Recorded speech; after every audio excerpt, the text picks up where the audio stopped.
Aitäh, lugupeetud istungi juhataja, head kolleegid. Selle seaduse eesmärk on lõpetada taastuvenergia toetuste maksmine tuuleenergia tootjatele, et vähendada tarbijate elektriarvete koormust ja suunata toetused innovatiivsemate ja kuluefektiivsemate taastuvenergialahenduste edendamiseks. Viimase 14 aasta jooksul on taastuvenergia toetuseks makstud üle 1 miljardi euro. See raha ei ole tulnud seina seest, see on kogutud Eesti elektritarbijate taskust, pensionäridelt, peredelt, väikeettevõtjatelt.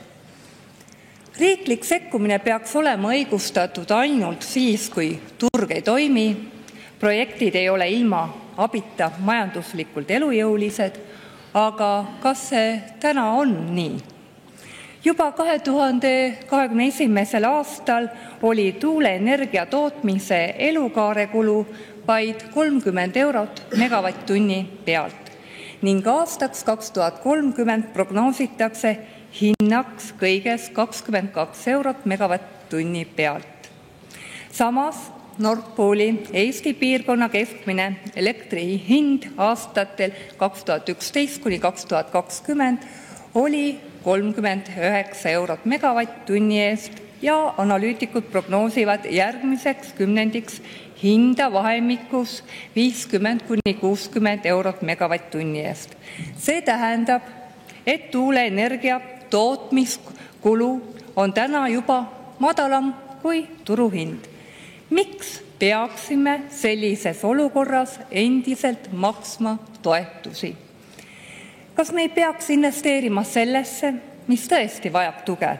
Energiatõhusus, kodutarbijate kaitse, energiasõltumatus. Toetuste maksmine äriprojektidele, millel on selge kasumiprognoos, on sarnane nagu toetada hotelliketti, mille toad on täitunud.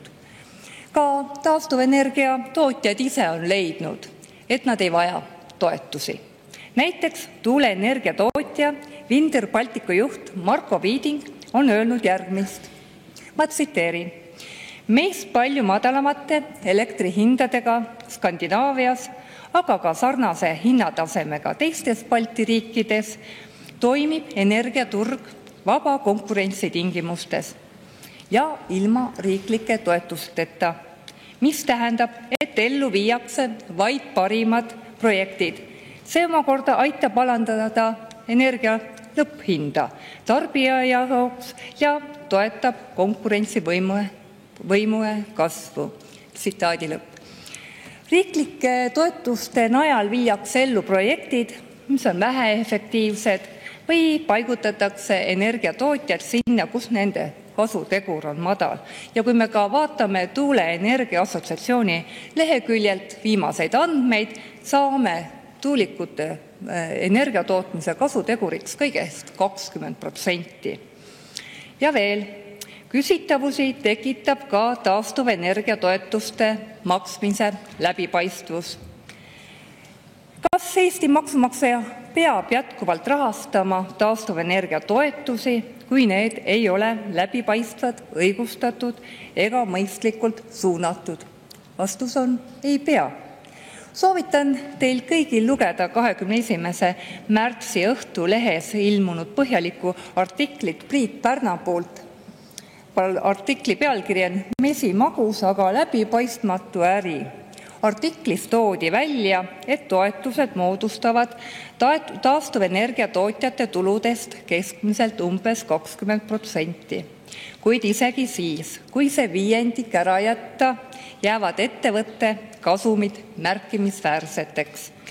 Viimase 14 aasta jooksul aastatel 2010–2024 on riigi nimel tegutsev Elering maksnud välja taastuvenergia toetusi rohkem kui 1 miljard eurot.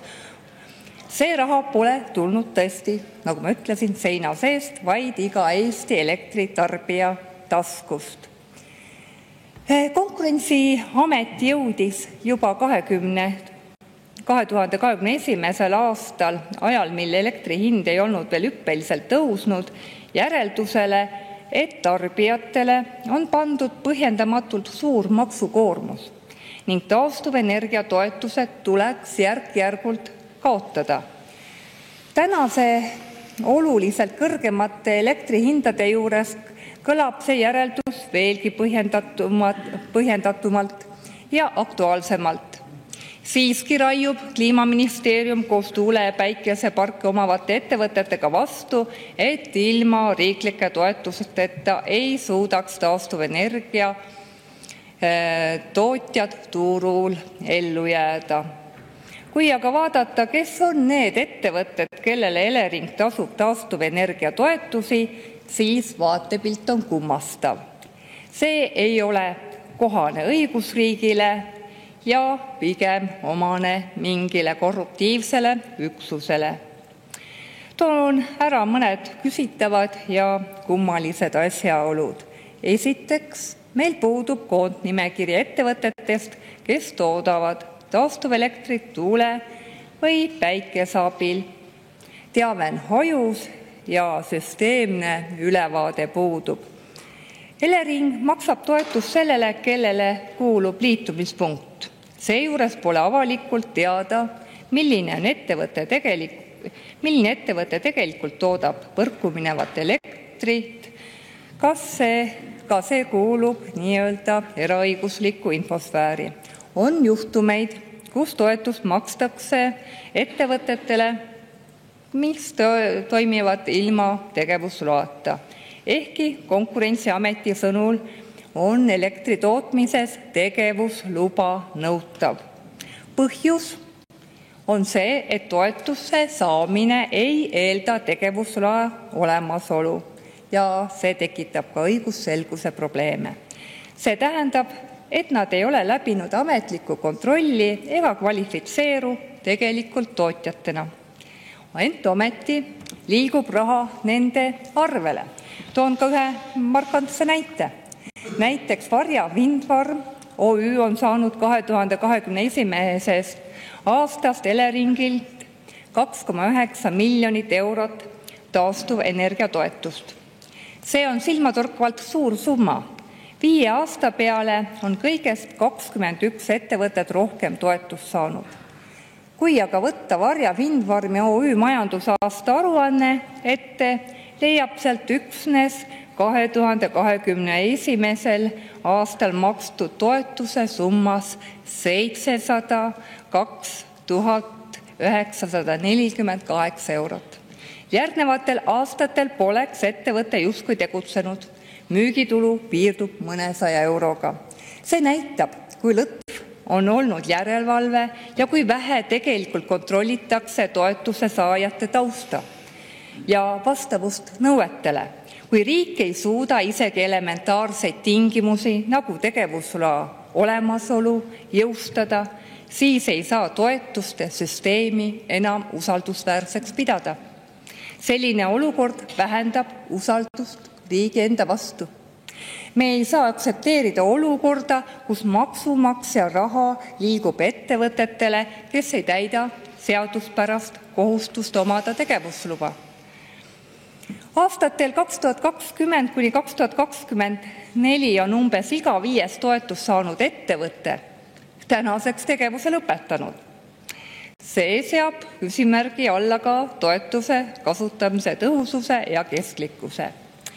Enamik toetust saanud ettevõtete tulu, kasum ja netovara ei viita mingile karjuvale vajadusele riiklikule toele. Vastupidi, paljudel juhtudel ületab ettevõtte kasum saadud toetuse mitmekordselt. Me ei toeta fossiilkütuse tootjaid. Miks siis toetame taastuvenergiat, kui see on tehnoloogiliselt küps ja nii kasumlik? Pikemas perspektiivis peaks riik looma raamtingimused, infrastruktuuri, kuid ei pea jääma energiatootmise otseseks rahastajaks. Avalik raha tuleb suunata sinna, kus turg ei toimi. Näiteks teaduse ja arendustegevusse või kohalike energialahenduste toetusesse, mitte suurtootjate kasumisse. taastuv energiatoetuste skeemil on ka sotsiaalne mõõde. Maksmine toimub kõigi elektritarbijate arvelt, sealhulgas väiksema sissetulekuga pered, kes maksavad proportsionaalselt rohkem. Samal ajal liigub raha suurinvestorite ja ärihiidude taskusse. See on otsene rahaline ümberjagamine vaesematelt rikkamatele. Küsimus ei ole ainult efektiivsuses, vaid ka õiglustundes. Toetused peavad olema suunatud abivajajatele, mitte neile, kes niigi kasumit teenivad. Me peame lõpetama arutult ja kontrollimatult toetuste maksmise, kui need ei täida oma eesmärki ega ole põhjendatud. Me ei saa jätkata olukorda, kus maksumaksja raha voolab läbipaistmatutesse skeemidesse, seaduse piiril tegutsevatesse ettevõtetesse, kasumimarginaalidega ärimudelitesse, mis ei vaja abi.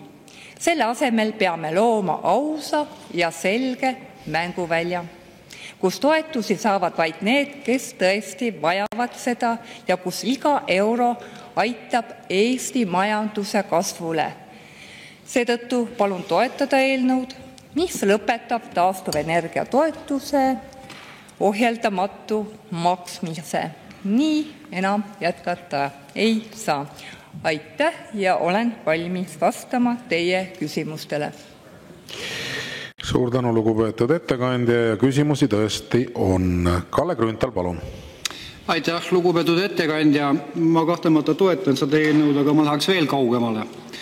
Nimelt, kui me liikluses osaleme, siis peab autol olema kindel turvavarustus, ütleme, helkurvest, tõkiskingad, tulekustuti, ohukolmnurk ja nii edasi, selleks, et tagada ohutust.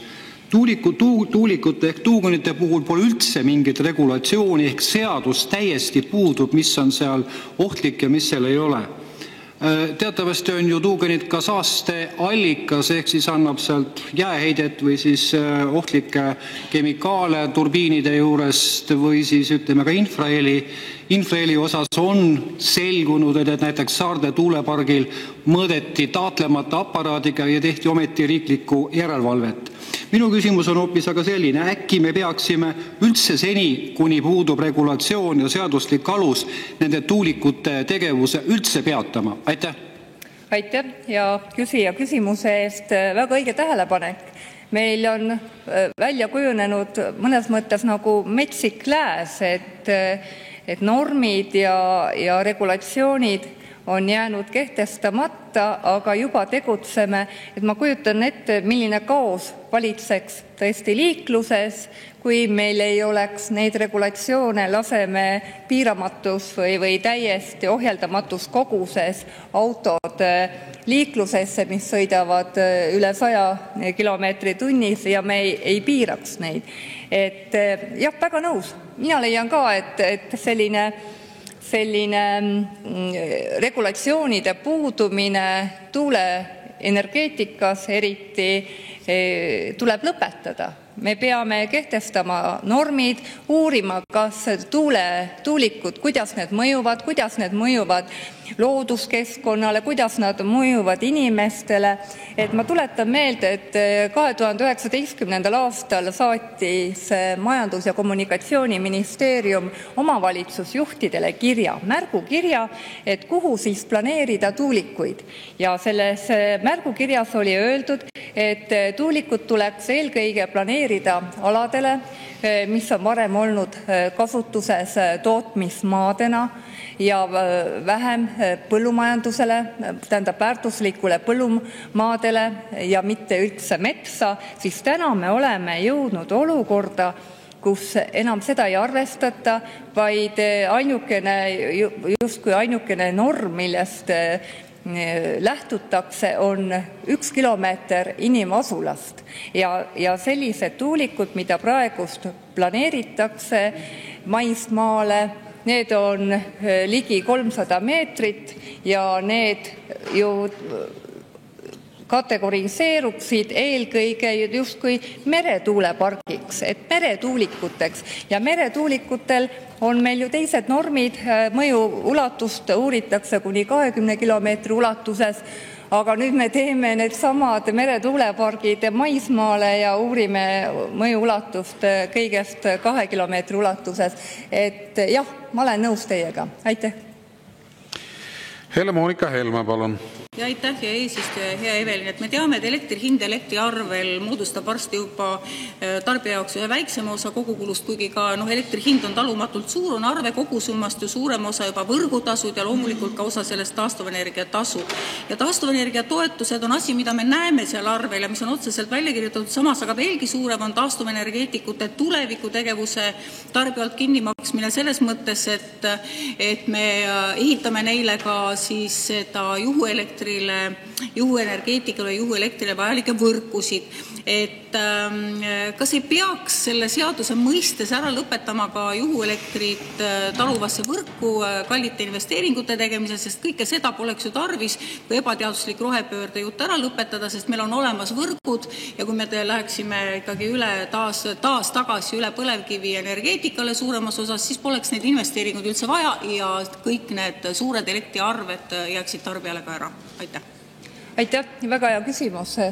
Me väga vähe räägime, kui kallis on võrgutasu ja kui kallis on ka võrku investeerimine, et meie kõrgepingeliinid on ehitatud suunaga Narvast üle Eesti, aga kui me vaatame, kuhu on planeeritud need tuulepargid üle Eesti, need ei jää nende kõrgepingeliinide, nende ühendussõlmede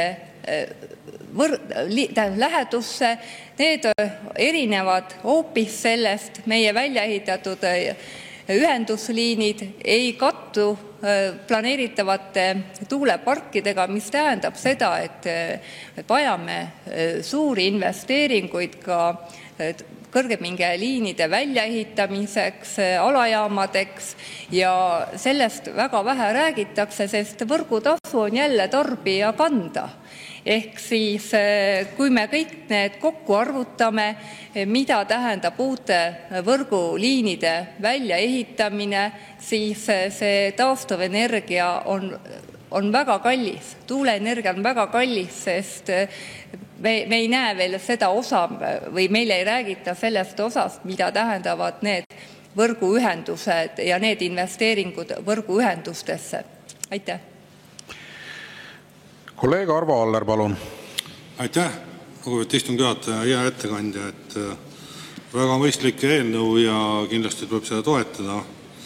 Ma küsin sellises kontekstis, et kui nüüd kõrgepingeliinide ehitamine vajab lisainvesteeringu ja see võetakse tarbija taskust ja need samad juhuenergia tootmiskohad on see praegusest elektrivõrkudest ülekandeliinidest kaugemal, siis tegelikult on see kõik on näilik, et kõik on odav. Nüüd, kui me räägime siin efektiivsusest ja kiitusest, et kõik tuuleenergia on odav ja maksame peale sinna ja et äkki annaks selle eelnõud siis võib-olla täiendada, et kui võtta ka näiteks päikeseenergia tootjatelt toetus ära, et kogu see taastuvenergia peab ise hakkama saama, et kas seda annaks eelnõuga siduda? Aitäh. Aitäh. Väga hea küsimus. Kui me vaatamegi, kuidas taastuvenergia tasu väljamaksmine toimub, siis see kõik on ääretult läbipaistmatu. Samas on näha, et taastuvenergia tootjad saavad suurepäraselt hakkama. Nad teenivad kasumeid miljonites ja see riigi toetus seal juures on ainult 1/5. Jah, väga hea mõte, seda eelnõud tuleks laiendada ka päikeseenergia tootjatele. Aitäh. Mart Maastik, palun. Suur tänu, härra eesistuja, hea ettekandja. Minu poole on ka pöördunud mitmed taastuvenergia tootjad, lausa suurtootjad, kes on ka nüüd siis taastuvenergia toetuste najal ehitanud nii tuuleparke kui ka siis päikesejaamasid. Ja nad on küsinud minu käest, et aga nad ei julge praegu investeerida vastu turgu, nagu öeldakse, et nendel on projektid, mis on pooleli, ehitusload on olemas, aga nad ei tea, mida nüüd teha, sellepärast et kui nemad teevad ilma toetuseta nüüd ja tulevad nii-öelda pakutakse jälle raha, et kas nad julgevad üldse seda teha, et milline on teie arvamus sellest, et kuidas me konkurents selles valdkonnas saab püsida, kui on ebakindlus kogu selles sektoris? Aitäh. Ja, ma saan väga hästi aru, millele te viitate, et tõesti tänu sellele toetusskeemile ongi jäänud taastuvenergia tootjad justkui ootele.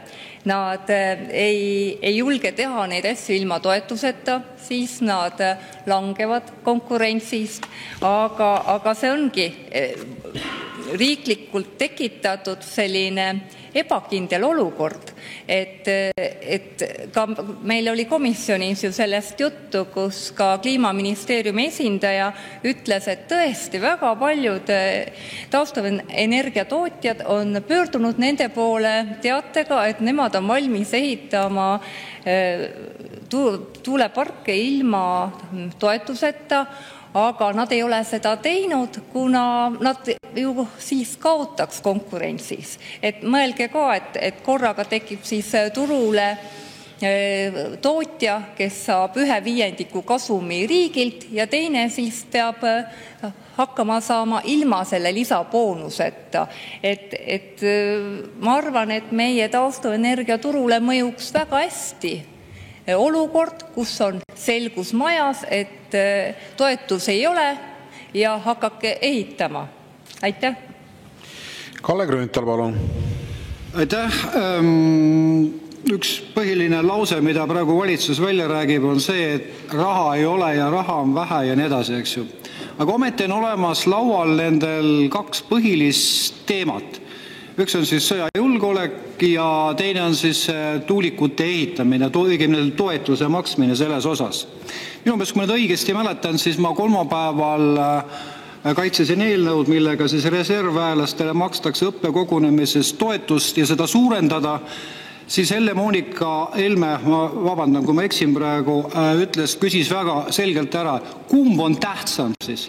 Ja mina muidugi, kas tuugenite ehitamine või siis ütleme riigikaitse, siis ma arvan, et siin ei ole saalis, vähemalt saalis kindlasti on need, kes räägivad vastupidist, aga Eestimaal pole inimest, kes räägiks vastupidist juttu.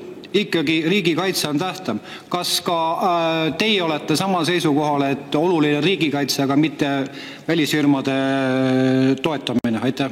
Aitäh. Väga õige tähelepanek jälle, et olen teiega 100% nõus.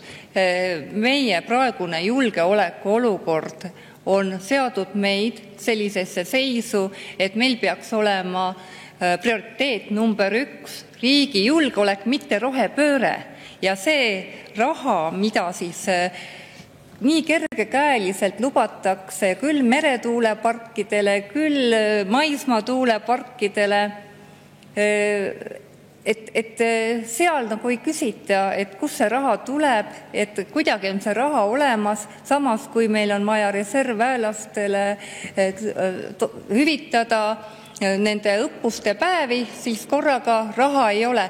See on kuidagi väga inetu, kui hakata mõtlema neid taustasid, et mis siis on meie riigijuhtide peas. Et kas nad siis ei hooli meist, kas nad ei hooli rahva julgeolekust, et siit läheb nagu mõte veel kaugemale, et nad ei hooli riigist, aga kui nüüd vaadata, kuidas neid taastuvenergia toetusi makstakse, need on väga hämarad. Et siit võib lugeda välja ka isikliku kasuteenimise eesmärgi, et kui veel ma tõin näitena, et väga paljud ettevõtted, mis on saanud taastuvenergia toetusi, on tänaseks lõpetanud tegevuse, neile on kulunud 400 miljonit, mine nüüd püüa tuult väljal, me ei tea, kellele või kuhu see raha lõpuks kadus, aga tõesti, kui on vaja selliseid konkreetseid riigile olulisi asju, nagu kas või see reservväelaste toetamine, siis kurb on, et seda raha ei leita, tõesti väga kurb, aga aitäh. Anti Poolamets, palun! Ja tõesti on kahju, et ei jätku ju raha samal ajal, kui seda laristatakse lausa miljardites, ei jätku raha ajaloo madalaima sündimuse ajal lihtsalt perede toetamiseks. Aga mingitele tundmatutele välisfirmadele, kui ma tuletan meelde, et Vinni vallas oli mingi endine Aerofloti investor, kes tahab sinna jõuga oma tuuleparki pressida. Tähtis mees küll, kes pärast Krimmi okupeerimist Aeroflotti investeeris. Et me peame talle hirmsasti raha laadima. Aga veel, tegelikult on pool rehkendust ju ka valitsuse poolt kogu aeg puudu, et kui me räägime näiteks Paldiski energiasalvest, siis nad nõuavad riigi garantiid 20 aastas tulugarantiid. See on gigantne summa ja siis veel loodavad, et riik ostab 38 miljonit gneissi, mida nad sealt maast välja kaevavad, 500 miljardi eest ära. See on üks tõeline spekulatiivne maailm, kus üldse need nõuded ei saagi otsa. Aitäh! Aitäh! Tõesti on väga palju selliseid olukordi, kus me vaatame, et nende arendajate taust on väga kahtlane. Ka nende salvestusjaamade taust oli väga kahtlane, olid pankrotimeistrid. Samuti Vinni vallas vaatad selle ettevõtte majandusnäitajaid, siis sa näed, et nad ei oleks võimelised ühtegi tuulikut üles panema. 0 maksu riigile, 2 töötajat, loodud 2019. aastal, et selliseid näiteid saab veel ja veel tuua, et mõnes mõttes on see julgeolekuoht. Me ei tea, milliseid ettevõtteid me tegelikult laseme oma taastuvenergia tootmisesse, me ei tea, kuhu see raha kaob. Kui me vaatame, et 10 aasta jooksul on terve miljard läinud mingitesse toetustesse, suurettevõtetesse, kelle kasusaajad on mingid tõesti kuskil tundmatus väga kaugel olevad välismaalased ja see on kuritegelik meie oma inimeste, meie suurperede, pensionäride ja kõikide puuduskannatavate inimeste suhtes, kes iga kuu peavad nägema oma elektriarvelt seda taastuvenergia tasu. Aitäh! Riina Solman, palun! Aitäh, lugupeetud Riigikogu esimees, austatud ettekandja. Mina tean, et te olete energeetikasektori omale hästi selgeks teinud ja mind huvitab teie arvamus, mis puudutab põlevkivienergeetikat. Nimelt on professor Alar Konist hästi palju rõhutanud varasemalt, et meil on olemasolevad katlad, neid tuleks arendada sellega, et panna sinna CO2 püüdurid peale ja me ei peaks kõiki neid erinevaid lahendusi niimoodi Eesti läänekaldale välja ehitama taristut ja merre ammugi betooni valama tuulikute jaoks, et miks me ei kasuta seda oma põlevkiviressurssi ära ja ta rõhutab eriti, et nüüd, kui on julgeolekukriis, et siis on elementaarne, et Eesti riik kasutaks ennekõike oma maavara ja ei põhjustaks sellega, eks ole, ka elektrihindade tõusu. Tema räägib seda väga diplomaatiliselt, proovides poliitikuid mitte häirida, aga ma ei ole kordagi tähele pannud, et professor Konistit keegi kuulda võtaks või sellega oma energiavaristuskindluse plaanis arvestaks. Öelge teie, kas me leiaksime koos viisi, et võetaks meie enda energeetikuid kuulda ja mida selleks tegema peaks ja mis teie sellest põlevkivi ja püüdurite plaanist arvate? Aitäh, väga hea küsimus. Mina usaldan teadlasi. Mina usaldan teadust ja mina usaldan professorit.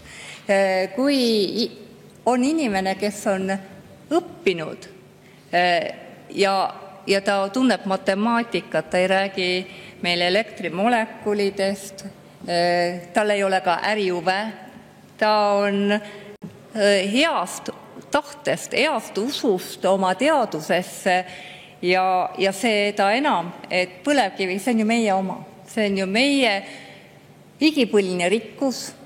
Me oleme tulnud väga raskes majandusseisust 90-ndatel välja just sellega, et meil on odav elekter olnud. Ja kui rääkida, et need põlevkivile ei saa CO2 püüdureid peale panna, kuna sellega läheb sama kaua aega kui tuumajaamaga, siis ma ei usu seda. Ma arvan, et kui me oleks natukenegi pingutanud selle nimel, et põlevkivi elektrit arendada, kaasajastada. Juba praegu on sellised filtrid vahel, kus õhk on puhas. Me ei saa siin rääkida enam neid lugusid sellest, et Ida-Virumaal on kohutav atmosfäär, kohutav õhk, et lapsed jäävad haigeks. Ei, väga kaasaegne on ja mina olen seda meelt küll, et põlevkivi energia on meie teadmine, meie oskused. Ühelgi teisel väga vähestel maailmas on sama palju teadmisi, sama palju oskusi põlevkivi energeetikas, kui on Eestil ja leian, et seda tuleks kasutada, kuni me muutume veel innovaatilisemaks ja jõuame tuumaenergia kasutamiseni. Aitäh! Ja Vladimir Arhipov, palun! Aitäh! Lugupeetud juhataja, hea ettekandja. Kas Eestis on piisavalt loodusvarasi, mis võimaldaks meil tagada energiajulgeolekut ilma rohepöörde ideoloogilist suunda ja kas teie arvates peaks olema roheenergia täielik eitamine või siis mõistlik ja tasakaalustatud arendamine paralleelselt olemasolevate fossiilkütustele? Aitäh! Aitäh! Väga hea küsimus ja vastus juba peituski küsimuses. Ja loomulikult peaks olema tasakaalustatud. Me teeme jälle vastupidi, et kõigepealt me teeme seda juhuslikku võimsust. Aga tegelikult me peaksime alustama sellest, et meil oleks olemas juhitav võimsus ja juhitavale võimsusele me teeksime kõrvale sobivatesse kohtadesse hea efektiivsusega nii-öelda taastuvenergiat, et olgu see siis päikesepaneelid või tuulikud. Meil selle asemel, et päikesepaneele panna väärtuslikele põllumaadele, nagu praegu pahatihti on juhtunud, võiks nad olla tehaste katustel, kortermajade seintel, aga odavam oli nähtavasti panna kuhugi põllule. Ei, tõesti, tuuleenergiat ma leian, et on juba piisavalt, võib-olla veel natukene mahuks, aga see, mis on nagu eesmärgiks seatud, arendajate poolt on lausa planeeringusse pandud 6300 megavatti seda võimsust. Ja kui nüüd vaadata, et öeldakse küll, et see kõik ei lähe kasutusse, siis tuuleenergia probleem on ju ikka ja alati see, et meil ei ole seda energiat, kui tuul ei puhu. Ja see näitab ka seda, et tuuleenergia mõnes mõttes, kui me vaatame neid näitajaid, kas või taastuvenergia assotsiatsiooni lehekülje pealt, et see kasutegur on 20%. Et seal on toodud need koguvõimsused ja kogutoodang ja kui ma 2024. aasta peale selle ära jagasin, siis ei ole ikka, ma ei tea, ettevõtjad ju ei ehitaks või ei toodaks midagi sellist, millel on nagu nii väike kasutegur, et see nagu võrreldav, et sa ostad omale 5 autot, mõned ostavad küll, aga oletame, sa ehitad omale 5 maja ja elad ainult ühes. Et tuuleenergiaga see vähene efektiivsus on see probleem ka. Et ta on liiga väikse tootlikkusega. Ja praegu ma leian küll, et me oleme seda tuult juba nii palju arendanud, et need samad taastuvenergia tasud võiks suunata võrguarendusse, võiks suunata teistesse energiavaldkonda, kas või teha tõesti ka seda võrku ja ühendusi paremaks, sest seda kõike on ju meil vaja, kui me ka taastuvenergiat toodame. Aga aitäh. Ja Helle-Moonika Helme, palun. Ja aitäh. Siin kolleeg Mart Maastik muretses tuuleenergeetika arendajate ootuste pärast, et nad ei saa tuleviku mõttes kindlad olla, et neil tasub üldse investeerida või siis kas tasub või pigem mitte. Et samas ei saagi oma äris tulevikku üles ehitada või tahta üles ehitada kindlustundele, mis tuleb riigi rahakotist või maksumaksja rahakotist. Ja kui sellised skeemid üles ehitatakse, eriti äris, see ei ole ju turumajandus, et seda me nimetame kuidagi teisiti. Ma arvan, et kui riik tahaks tulevikku investeerida, siis tuleks see garant anda pigem peredele ja emadele emadele ja lastele, et vot see oleks tõeline riiklik investeering, mitte garanteeritud tulu mingile ärisektorile, mis on kõigele lisaks ideoloogiline. Et mis sa arvad, et kui riik investeeriks selle raha, mis on praegu kavandatud tuuleenergeetikale, üldse taastuvenergeetikale, ka nendele võrkude arendamisele, miljardid, et kui riik investeeriks selle pigem perepoliitikatesse, et kas siis oleks Eesti rahval rohkem tulevikku kui vaesuses kuhtumine kuskil õudsete tuulikute all? Aitäh! Väga valus teema. Ma leian, et see sündivuse probleemi lahendamine on sama tähtis kui ka majandus ja julgeolek. Et kellele me seda riiki hoiame ja ehitame, kui meil ei ole lapsi, kui meil ei ole tulevikku. Aga ma tooks veel ühe näite siia kõrvale Raul Eametsalt, kes on Bigbanki peaökonomist, et ta ütleb, et kliimaeesmärgid, mille nimel me ju kõik siin teeme, maksame ennast toimetuks, võivad olla Eestile ohtlikud.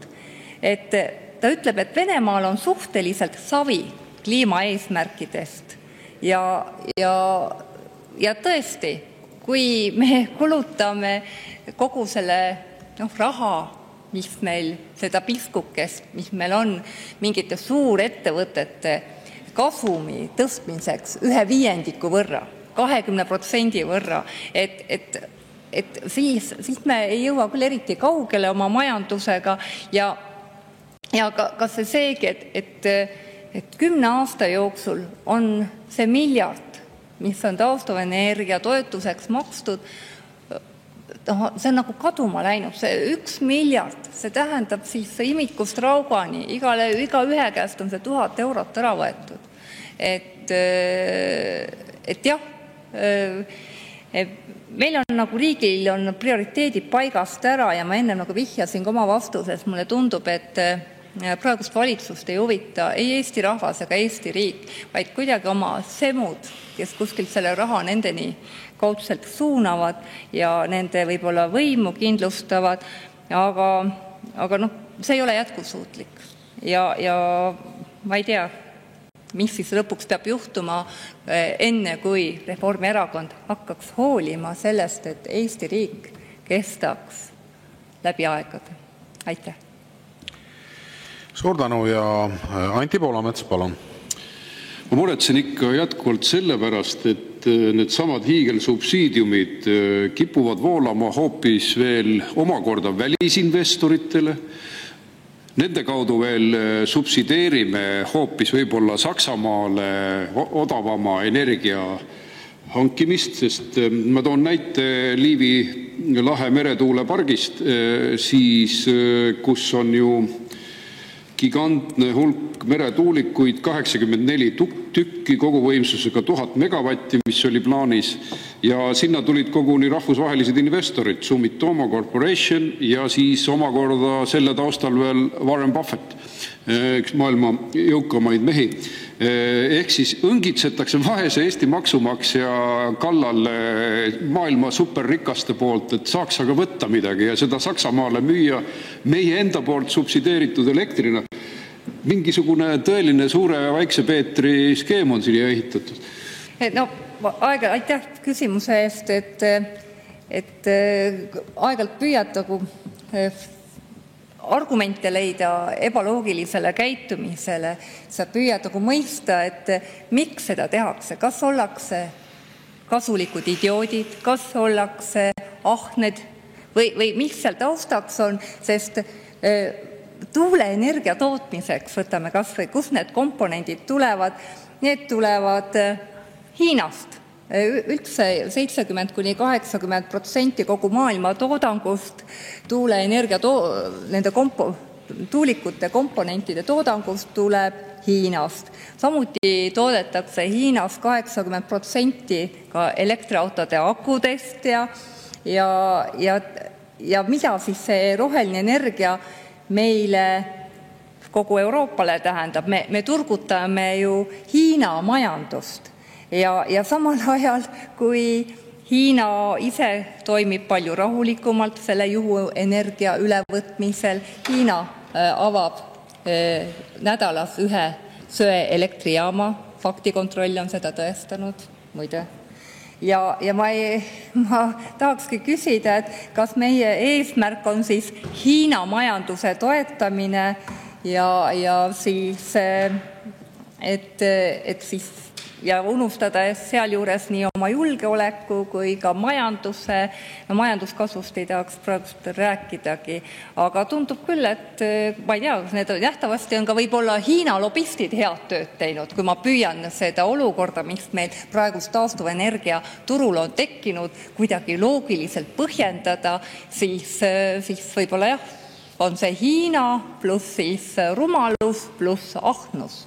Ühtegi mõistlikku põhjendust sellisele toimimisele ma ei oska leida. Aitäh. Riina Solman, palun. Aitäh, austatud Riigikogu esimees, lugupeetud ettekandja. Ma peatuks korraks teemale energeetika ja noored nüüd selle teie eelnõuga seoses. Et nagu me teame, on tegelikult võimalik meil seda kallist elektri hinda maksta taastuvenergeetikat toetades ainult selle arvelt, et me ise vaesume, et me saame endale lubada kõike palju vähem ja saame maksta kallist elektri hinda. Aga meile räägitakse, eks ole, siiamaani teist juttu, et kui tuleb tuuleenergia, siis hakkab see hind odavnema. Palun lükake see ümber, aga nüüd noortest kõneledes. Nendel ju teatavasti on kliimaärevus ja nemad toetavad taastuv- ja roheenergeetikat sellepärast, et meil saab kliima hukka. Et kogu põlevkivienergeetika fossiilsed kütused mõjutavad globaalselt palju rohkem ja sellepärast tuleb jäägitult ja koheselt ja kiiresti minna üle siis nii-öelda taastuvenergeetika. Et mida te ütleksite nendele noortele ja kas neid hirmutatakse üle aru või kuidas me saaksime nemad ka nagu tuua päris energeetika arutelu juurde, mis on tõsiselt võetav? Aitäh, väga hea küsimus, sest noored tõesti on ärevuses, et kliima soojeneb ja eks see on ka nende inimeste eesmärk, kes seda ärevust on noortesse süstinud ja noored, kes muretsevad, on tundlikumad kõikide looduses olevate liikide ja loomade pärast, et on empaatilised, et see on hästi tahtlik noorte ärakasutamine oma agenda elluviimiseks, sest kui me tuletame meelde, kuidas me üldse täna nende tuulikuteni oleme jõudnud, on ju kõik selle CO2 pärast, et see CO2 paisates loodusesse pidavat loodust soojendama. Võimalik, et on ka vastupidi, et soojenev kliima hoopis toodab CO2 juurde. Aga mida ma ütleks noortele?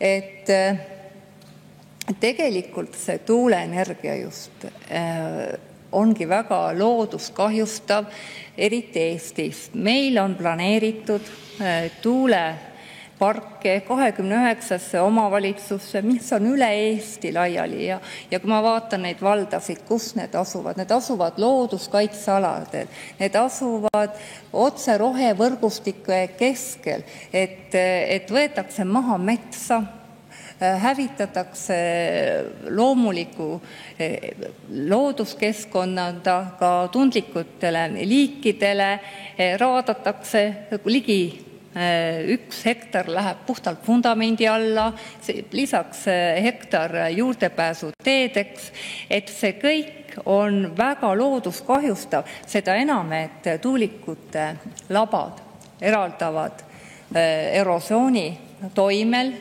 bisfenool A-d, mis on väga sarnane oma molekuli ehituse poolest östrogeenile. See toob ka loodusesse häiringuid ja see on nende tuulikute labade tugevuse täiteaine tugevuseks ja seda tuulikute laba ju ei osata töödelda, ei osata uuesti kasutusele võtta, vaid maetakse maasse.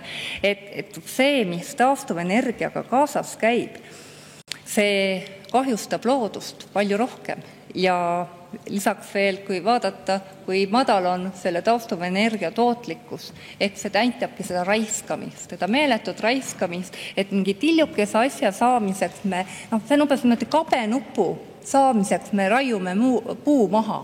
Et ma ei tea, kas noortele on võimalik seda niimoodi selgitada, sest kliimaärevus on tõesti noorte hulgas väga suur ja eks me peame nendega rohkem rääkima ja ütlemagi neile, et see 20 sugu on fiktsioon, et ikkagi on mees ja naine on looduses, mitte 150 erinevat sugu, et neid valesid on nii palju, mille eest tuleb noori kaitsta ja kliimapaanika on üks vale. Aitäh.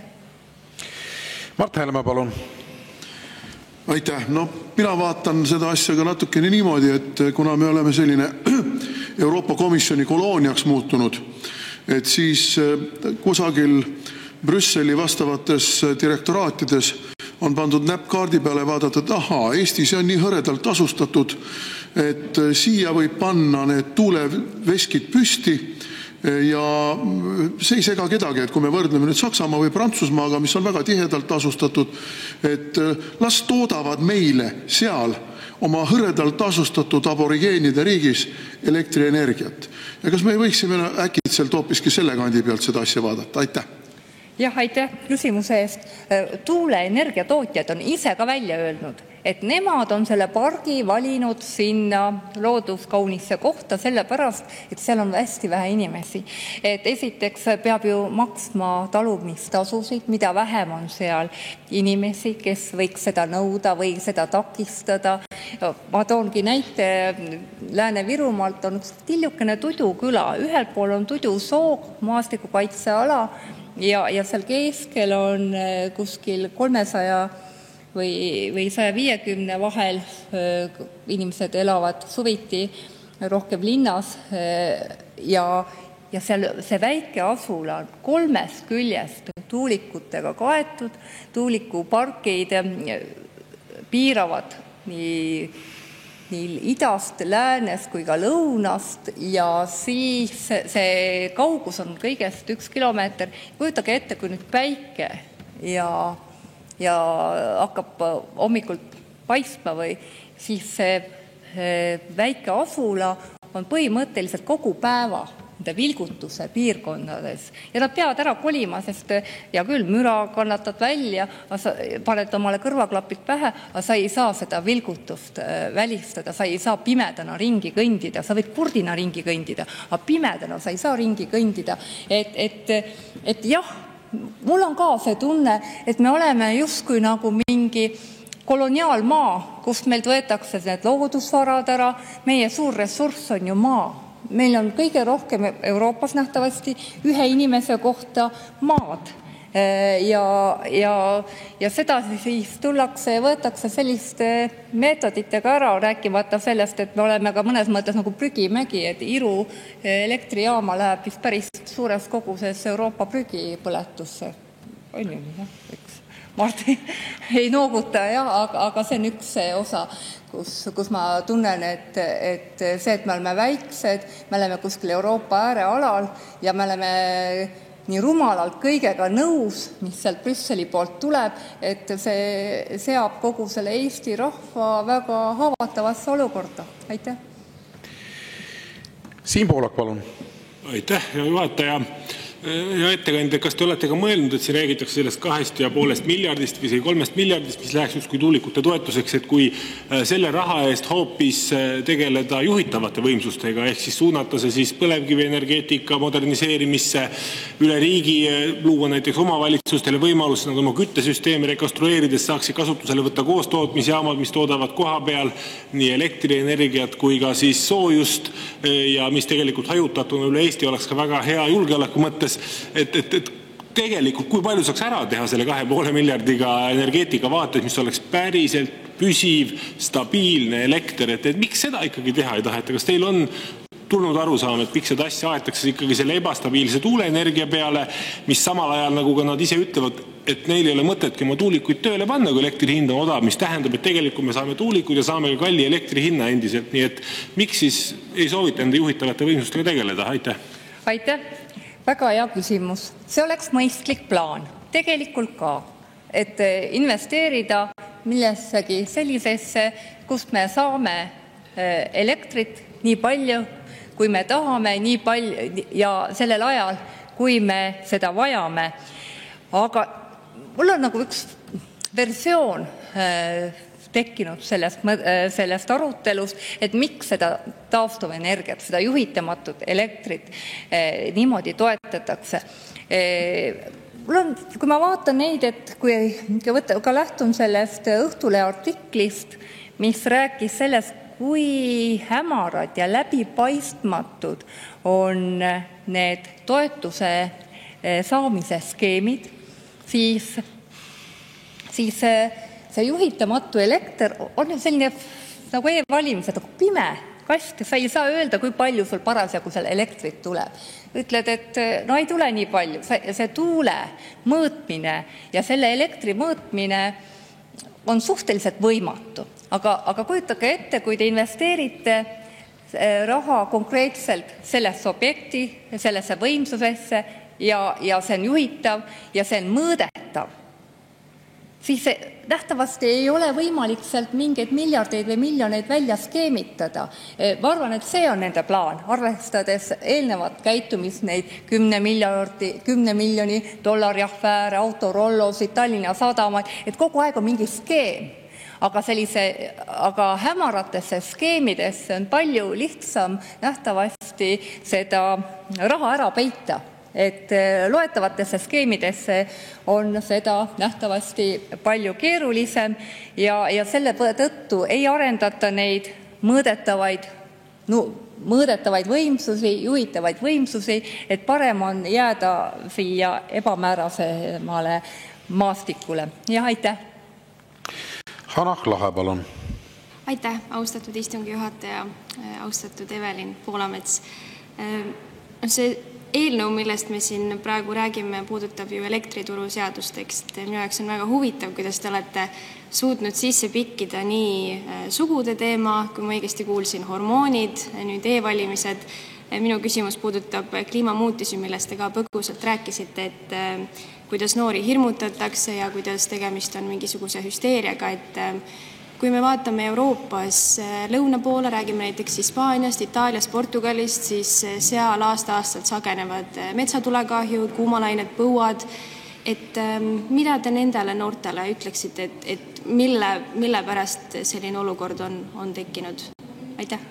Aitäh!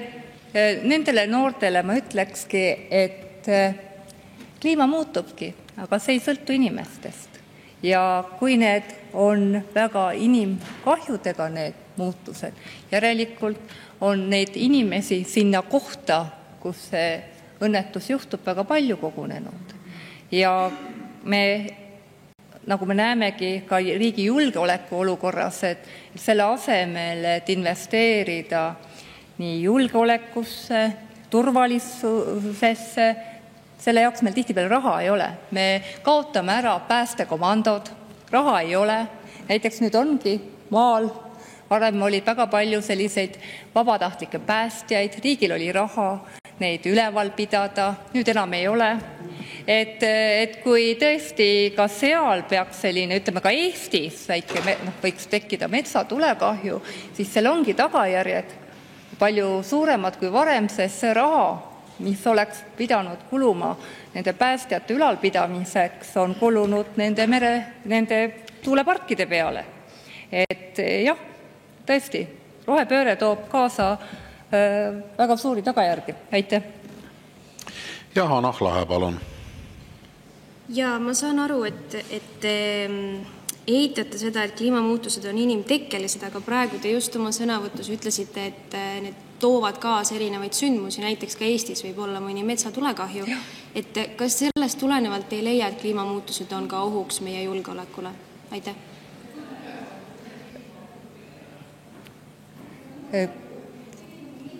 Jaa, metsatulekahjud on alati olnud, ka siis, kui inimesi ei olnud. Ja julgeolekut ja kliimamuutusi võrrelda on, ma ei tea, see väga putinistlik jutt praegust. Et tulla ja rääkima, et ärge investeerige julgeolekusse, ma arvan, et Putinile sa väga meeldiksid. Aitäh! Suur tänu, lugupeetud ettekandja. Rohkem küsimusi teile ei ole.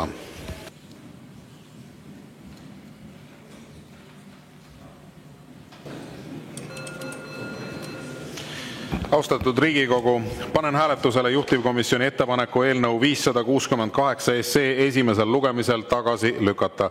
Palun võtta seisukoht ja hääletada.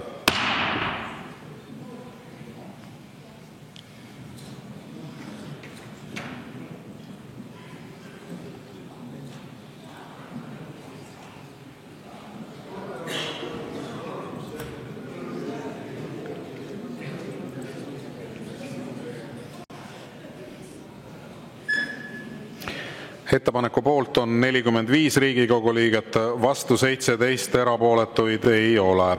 Ettepanek leidis toetust, eelnõu 568 on tagasi lükatud ja langeb menetlusest välja.